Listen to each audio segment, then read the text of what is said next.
Hi, I'm Gary, and welcome to another episode of Physical Format Rock and Roll, where we talk about all things rock and roll and classic metal. This will be an episode of Album Fight. So who we're going to talk about this time around? One of my favorite guitar players, Michael Schenker. Let's get to it. So, Michael Schenker leaves UFO,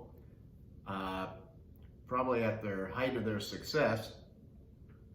Can't get along with Phil Mogg, whatever. He's kind of known as being difficult during this time. Forms his own band, the Michael Schenker Group. Starts out, his first solo album is this bad boy right here, the Michael Schenker Group. That's just the title of the album. And he starts out pretty doggone strong, right? This is a really good album. So the lineup here, this came out in 1980. Like I say, fresh off of the heels of UFO. He's got Gary Barden on vocals, Simon Phillips on drums, Mo Foster on bass, and Don Airey on keyboards. Don Airey, who has he not played with, right? This was also produced by Roger Glover. So starts out with some pretty good names right there. I like Gary Barden's vocals on this album. I think this album, there's some of it that kind of sounds similar to UFO. I think the style of it, especially like Armed and Ready. To me, that sounds like that could have been a UFO song, which, you know, I'm cool with because I love UFO.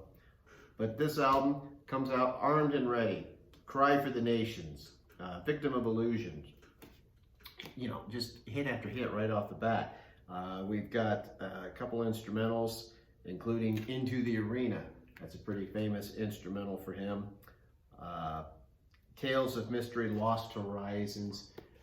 Really good album.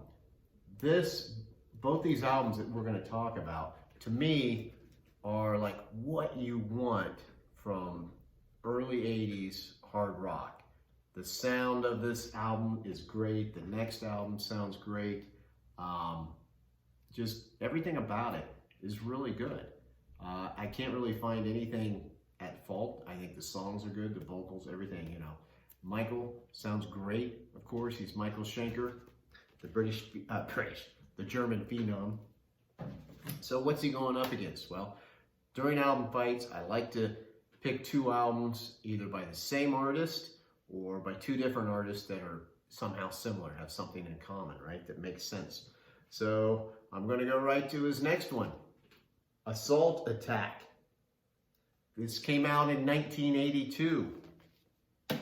Different lineup already. He didn't stick with the same lineup. Now we've got Graham Bonnet is on vocals. Of course, he was in Rainbow, only for one album, the Down to Earth album, which is a great album. I love that. I love the vocals on that.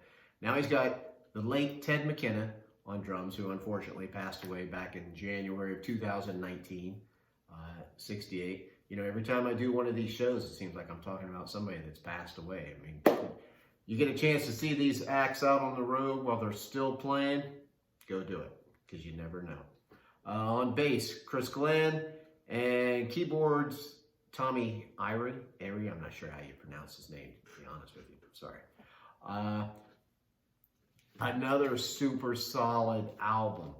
I mean, this thing starts out with the song Assault Attack. And when you hear that, just the guitar and the drums and Graham Bonnet's just crazy vocals that he has on this album. This is some of his, I think some of Graham's best work vocally. Not that he hasn't done other great things, but just the way he starts this album out, it is just, the Assault Attack is a perfect title, okay?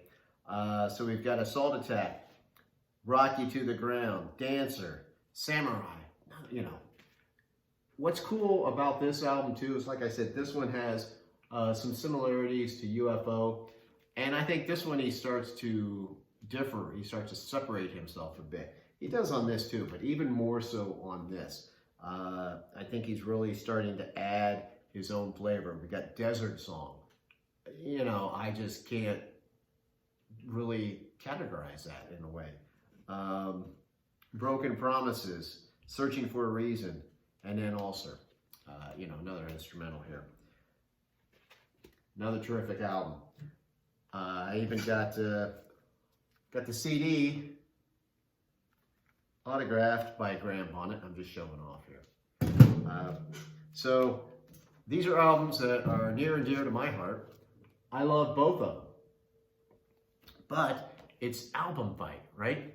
By the way, I didn't mention, another thing that's great about this album that adds to it, Martin Birch produced this album.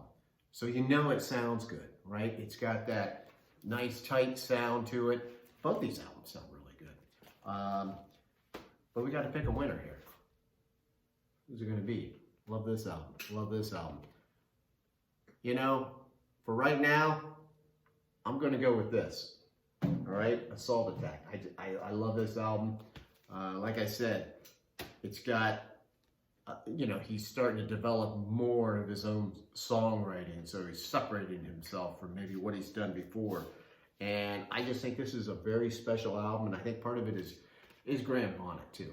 Adds a lot to it. Unfortunately, this was the only album that Graham was on vocals. Once again, after this, Michael Schenker, different band. I mean, he does this throughout his career. He changes people. But now, with Graham on it, not being in the band after this, I'm sure if some of you know some of the lore involving that when they started to tour right off the bat, doing a big festival show, Graham gets wasted, does some kind of stupid shit there during the concert.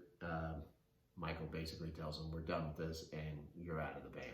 All right. So, now you've got two guys here who aren't, Graham, who was kind of a wild guy back at that time and everything. Now, I met him and he was nice as could be.